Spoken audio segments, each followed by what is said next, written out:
Alright guys, so David posted his video on how long he's had his Herbie, and I guess I'll be doing mine. Some of you may have spoke to me a little bit about my Herbie at the event, but for the most part I was kind of occupied. I'm just at work right now, so I have a little time to do this. Bought my car in 2003, and it was just completely apart, just a complete basket case, and I decided to make this my Herbie project. My original Beetle was a 65. That was the first car I ever owned. And a noisy truck coming by here. Yep. Ooh. Oh, that's cool. Oh, anyway. And when I found out it had bigger windows, I decided I wanted something a little bit more authentic to the 63 years, so I found this. The sunroof is out of a 62, so that was something I had grafted in after the fact for the original restoration on the car when I got it. That was my goal, was to make sure it had a proper original gold sunroof clip. I bought two, and one ended up being just a real troublesome, rusty piece of metal, so I managed to sell it for a decent amount, but it didn't really fully cover the cost of the one I put in the car.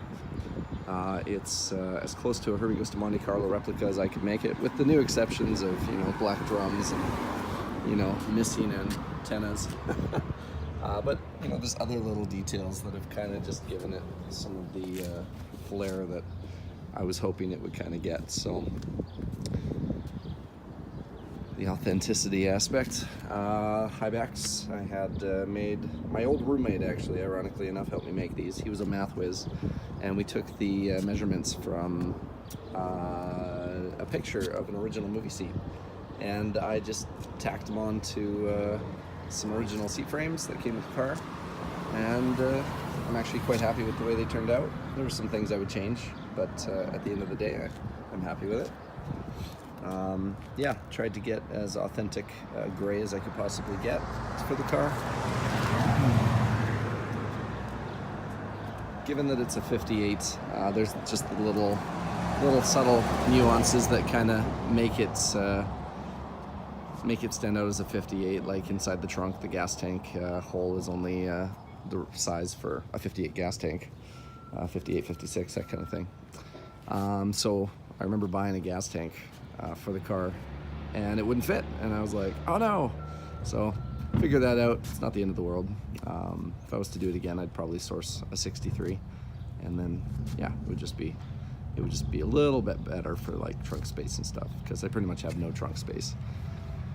Yeah, rocking some signatures from the 50th from good friends, and that was really cool to be able to commemorate our friendships and sign each other's glove boxes. Very fun.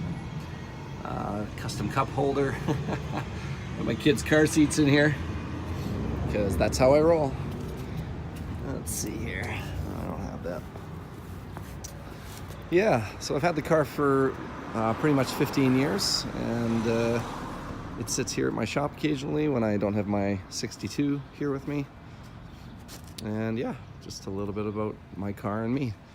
It's something I've wanted my whole life. I can honestly say I'm driving my dream car, and I don't think I'll part with it, but you can never say never. You never know what life circumstances happen, so gotta kind of roll with the punches. This engine's just running a 1600 dual port single carb, and I'm running a slightly bigger carb than a lot of people would typically run on a 1600, but it performs so well that I'm just really not concerned. So it's nice actually, because it sits well. Not the cleanest, but it does the job. Drag this thing upwards of 15,000 kilometers. Well, no, I technically dragged it about 10,000 kilometers in total when I took the trip to Florida from Kelowna, British Columbia, Canada. And it made it there, it made it back.